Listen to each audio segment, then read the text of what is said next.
Okay, welcome, Professor. Welcome, Prophet. Oh, today's topic's an interesting one, isn't it? It is indeed. Why do men have affairs? Well, I think we're generalising that men are always the guilty culprit, and by and large that is true, but obviously women have been known to have affairs as well. Okay, why do men have affairs? Well, Actions and reactions, right? there are many reasons why men have affairs. For some, it is strictly a biological urge. They need very sexual partners, more sex than what one person can provide, and they're somehow able to justify it. For others, it's not that reason. There's a lot more psychology at play rather than physiology. The opinions of themselves that they are seeking from others is a big driver in that.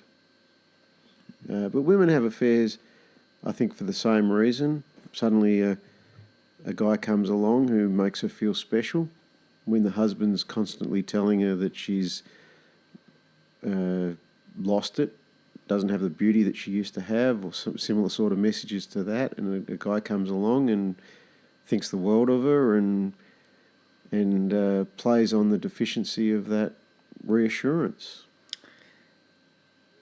Isn't it interesting, though, that a constant in this is time? Now, when two people get together, they get together at the start, the emotions are flowing. Hormones as well. Everything's great. Everything's just fantastic. They're having sex very regularly. They can't get enough of one another. That's the honeymoon phase. I don't hear of too many people cheating in the honeymoon stage. I hear of cheating after the honeymoon stage when it gets down to the reality of being in a long-term relationship, when the emotions have worn off, when the highs have worn off, when the two people are left to see and to be with each other. I guess when reality sets in, When reality sets in. It's not during the initial high, okay? It's always during that reality phase. And that, I think that's very telling. And I put it to you that when it comes to cheating, human beings are animals, and at the end of the day, evolution is the guiding reason why we're here. Evolution has no morals. It's not a process which has been run by anyone else. It is the process that we're, governed by our genes need to get into the next generation. Yeah, propagation of the species. Propagation of the species. And it's evolution's way of saying to both sexes, well, it's now time for you to procreate with your seed. Yeah, exactly. That's right. Evolution doesn't care about the host organism. Does not care. There are things that we do that are great for our genes, but not so great for ourselves as the host organism, right? So it's all about getting our genes into the next generation.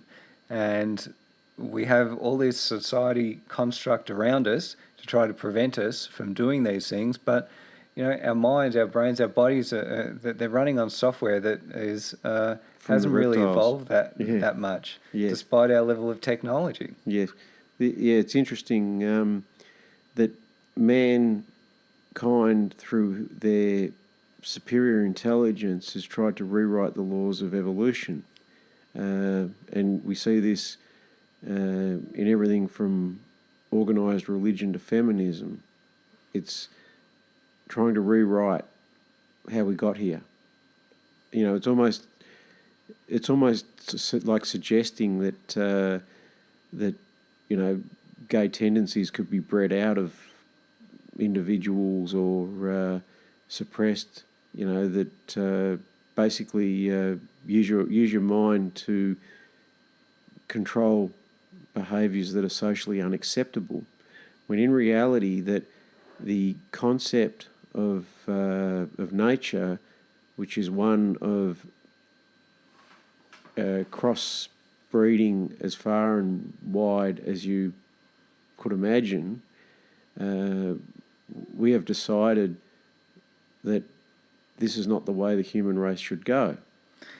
And interestingly enough, when it comes to the happiness of the male, marriage, Happiness of the male is sort of irrelevant these days, isn't it? well, it is. But if you think about how many unhappy marriages there are out there, There's not all that many, only about 99%. essentially what's happening is we're forming a cage around two people, and the person who is going to be the most unhappy is the male. It has to be the male, because the male is the one who is living in a manner against what his genes are telling him to do. It's like Bill Burr, the comedian. He's talking about what it's like to have a dick. It's like 24/7. Do it, do it, do it, do it. It's saying, right? And it's very true. When it comes to free men who are going off and they're living true to their promiscuous natures, I think that places like Pattaya, Thailand, there's an entire city where men are going off and they're doing these sorts of things. See a lot of smiling men in that place, yet I don't see a whole lot of smiling men in societies where marriage is the norm, the cage is the norm around the man. And any man who doesn't see it either hasn't looked for it or doesn't know that the cage that is surrounding him. Well, denial is a wonderful drug, and in the society that we live in Australia, and I guess many other Western societies, if you want to change the road that you're travelling on, there's a lot of zeros on the end. That's a very good point. And as time has gone on, of course, there's more zeros. And you combine that with the difficulty of home ownership and things like this, and child support and other issues as well. Basically, there are so many zeros on the end that the man is forced to continue on that road because he just can't pay the tab. Tom Likas says, "Why is divorce so expensive?" Because it's worth every cent. It's an old joke. That's it. Because it's worth it. And I don't think that men realise that until they're actually out of a marriage, and they come to the realisation of just how bad it actually was.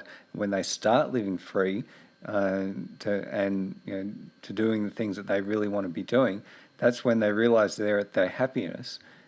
When they're not in that relationship or in any kind of relationship, they're just going off. They're single. They're working hard, and they're still having sexual relations with women, but they're doing it on different terms. They're doing it with different risk factors too. There's an old joke. What price do you put on happiness? I don't know. Just ask a divorced man. Yeah. I remember hearing that joke 20 odd years ago. Men are very, very good at seeing the positive, even when it's very, very bleak. It's part of the human spirit, it's survival. That I'm going to survive this. Happiness is waiting over the next hill. That kind of attitude, and this does apply also in relationships and marriages as well.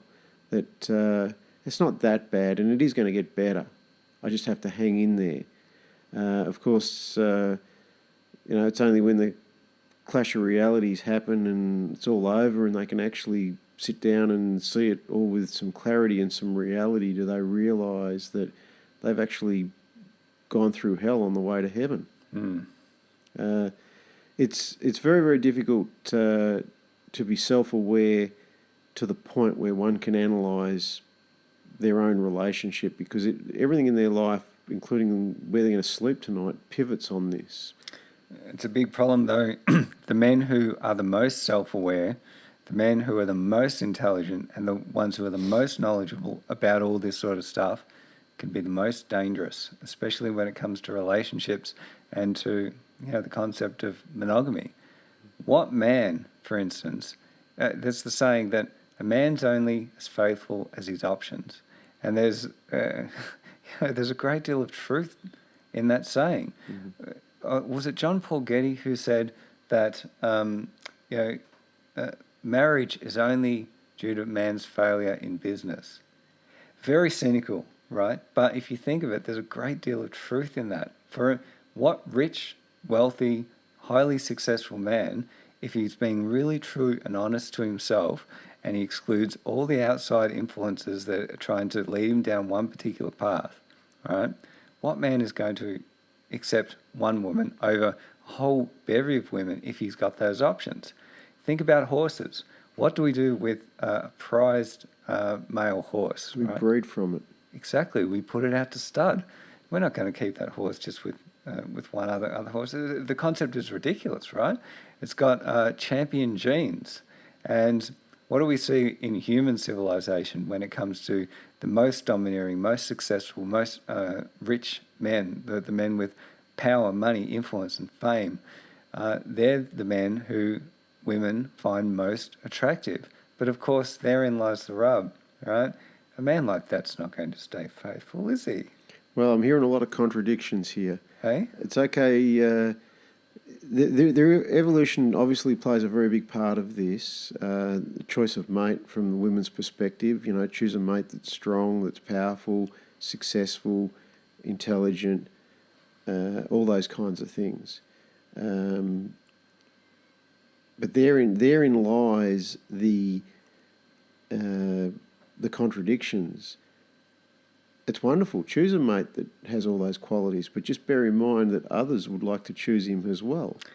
And the same thing goes for women. When you see a beautiful woman walking down the street, beauty begets an indiscriminate audience. So if one man finds a woman attractive, it's likely that other men are going to find the same woman attractive as well. So if she's not with you and you break up with her like that... Survival of the fittest. Yeah. So what are you saying to me? I shouldn't be looking for dates at Centrelink. Is that what you're saying to me?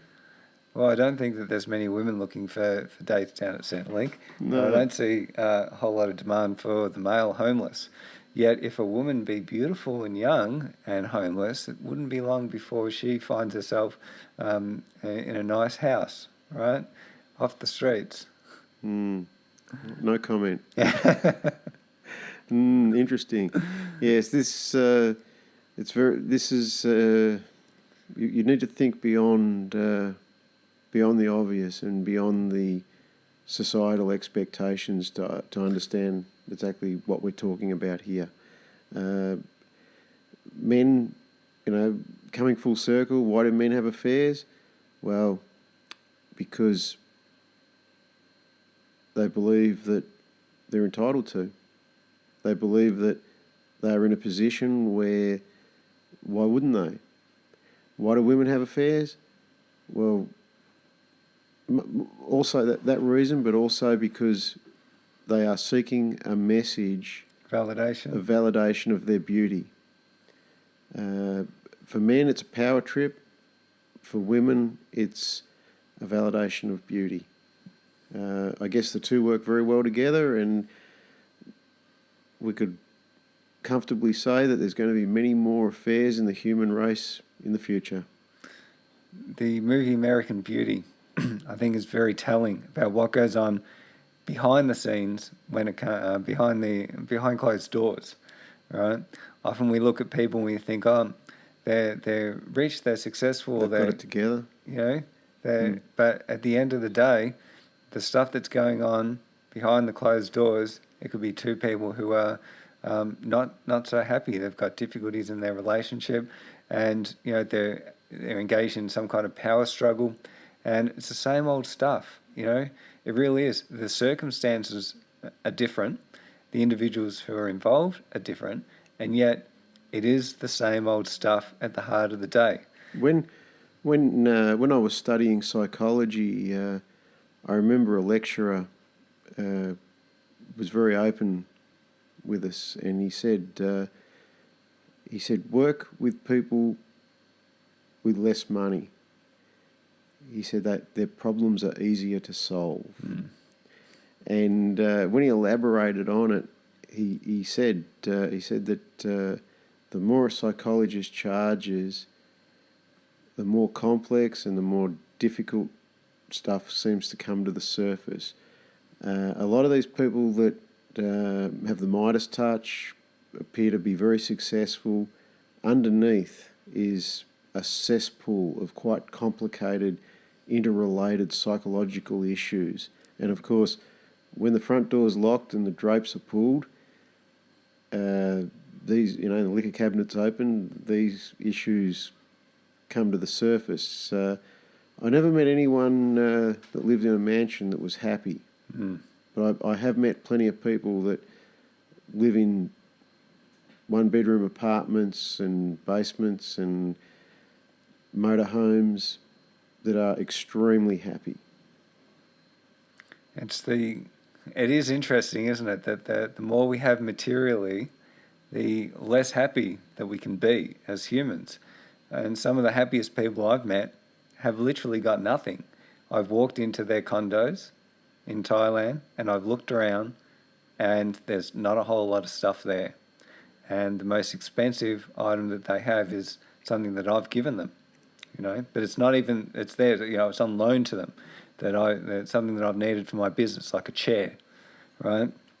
And it just makes you think in life that the less that you've got, the freer and happier that you can be. And I guess, what's that line from Fight Club? It's only when you've lost everything that you're free to be anything. Well, freedom's just another word for nothing left to lose. This is it. And if you look... I was reading, quite recently I was reading about an Australian guy that was executed in Malaysia about 20 odd years ago for drug trafficking. And even the day before he was executed, he wrote quite a long letter to his mother, and he had bought a prestige car that he couldn't afford, and he was dropping behind in the loan payments. And he did a drug running trip to Malaysia, got caught, got executed as a result. And even on the day before his execution, he was able to write to his mother justifying what he did because of his beloved car. He was executed. I'm not sure what happened to the car. But it goes to show you how deeply possessions, and shiny ones at that, go into the psyche, almost to the point where they can define who an individual is and the risks they are prepared to take. And I guess at a younger age, women have got the greater beauty to attract a higher status, higher earning, more powerful man. And once in a relationship with a man like that, after X number of years, if it starts to get difficult, or if his eye wanders to younger women and they break up, the type of man that the woman can attract then is actually a lesser man in terms of money, power and fame than what she could have, or what she's once had. So it's always going to breed that dissatisfaction for her. Whilst he's off with younger women all the day. He's still got a level of wealth if he is a wealthy man. So he's actually happier, but she's less happy, right? Well, yes, it's oh boy, it's a big one. But I don't even know where to go with that one. But you only got to have a look at recent celebrity weddings, and one comes to mind. Rupert Murdoch and Jerry Hall. That's a classic case of extremes. Yeah. Wealth and beauty being the perfect match. And I guess this is, very true right throughout most civilizations and most countries, that men of resources find women of beauty. Yeah. Time changes everything. And if his resources or her beauty decline in value, the scales. But therein lies the problem, because over time the man's resources will go up, but the woman's beauty will go down.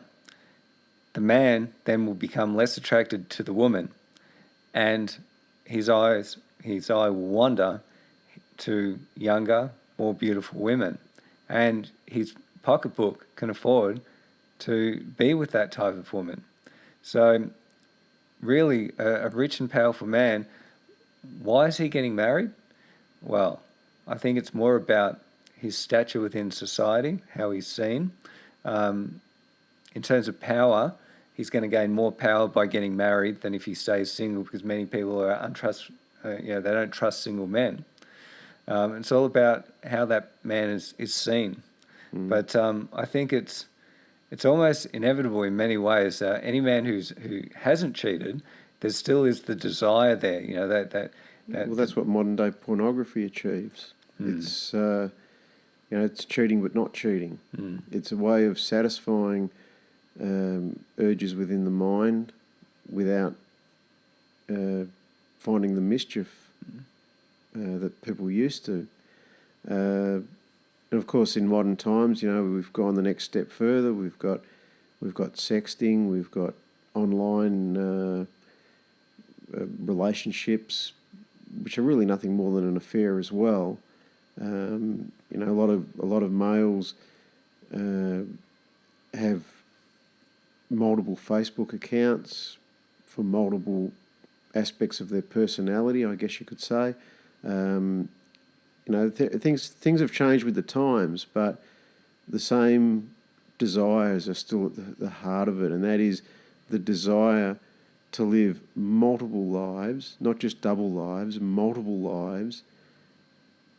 We are all many things. Now the question is whether you can be honest about those things. That's the real question, and that's why people have affairs. I mean, affairs are really multiple lives that only you know about. I think when it comes to affairs, though, we always have to be thinking of the children, because they're the ones who, I guess, it's got the greatest impact upon the children, and it affects their psyche much more. And I know with people that I know who had been brought up in single parent households, or who'd gone through divorces, it really has affected their psyches. And it's difficult because, what is the man to do? By marrying, by staying with one woman, he's living a life that is against his genes. It's against what his urges are telling him to do. Yet if he goes off and he does these things, it can destroy his marriage, destroy his family, destroy his reputation, on and on it goes. So really, I think for men who can control their urges, if they've got a high level of, insight into all this sort of stuff. Well, if they're sufficiently self-aware, then they can't marry. Yeah. They can't. They just can't, because if they do, they're making a mistake not just for themselves but for their wife. Well, they're planting their own seed of destruction. That's right. They may be able to suppress who they really are for a period of time, but over time, eventually, the true nature will come out. I suppose wrapping things up, the real question is if you can be sufficiently aware that, there are limitations to my behaviour. I suppose not planting those seeds of destruction down the road is the way to go. And everyone is different. There are some that are very, very happy in a relationship, marrying someone that they've known from a young age, and they're very happy with that. We're all different. And yet there are others that will never be happy. They're always chasing the next beautiful thing. It applies equally to men as to women. Many a woman has left one man for another because he has more assets. I've seen it myself. Know thyself. Above all else, thyself be true. And at the end of the day, the mere fact that we're discussing these matters, the mere fact that these are things that we talk about regularly, the fact that these are subjects of interest to us. Well, the fact that they're taboo means that... But it's not just that. There's something about these subjects that many other people don't like to talk about, but you and I find fascinating. that probably indicates that you and I are just not marriage material, right? We're not. We're not. But bottom line, I'm married to my motorbike, right? Clarke. Know thyself. And I guess that's the takeaway message from today's show Yes. to you as well, that you really need to know yourself, and to if you know that you're not the type of person who's going to be able to keep a relationship together, then you should probably be considering different options in life rather than monogamy and committed relationships, right? Yeah, and tattoos with people's names. Yeah, exactly. Might want to give that one a miss too. All right. Yeah. Okay, we'll wrap it up there Wrap it up. for today. Yeah. And send us your emails. We're very interested in your thoughts on this topic. Yeah, and stay true. All right. All the Bye for best. now.